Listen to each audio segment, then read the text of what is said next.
Corona के कहर के बीच ब्लैक फंगस के बढ़ते मरीजों को देखते हुए शिवराज सिंह हुकूमत ने अहम फैसला लिया।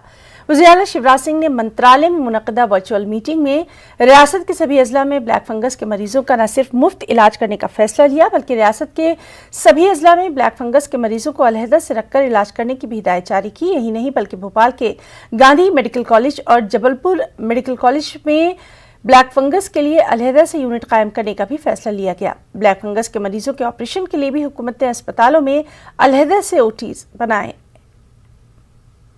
ये हमारी ड्यूटी है कि ब्लैक फंगस जैसी गंभीर बीमारी जो कोविड के बाद होती है उसका उपचार भी हम सुनिश्चित करें और इसके लिए पूरे इलाज का प्रोटोकॉल जारी किया जाए।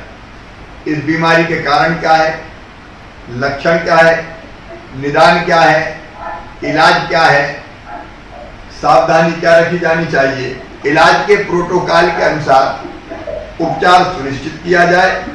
उपचार महंगा भी होता है, एक इंजेक्शन महंगा लगता है, इसलिए ऐसे मामले जो आएंगे उसमें भी राज्य शासन ऐसे पेशेंट्स को भरपूर सहयोग करेगा। मुंबई में भी कोरोना की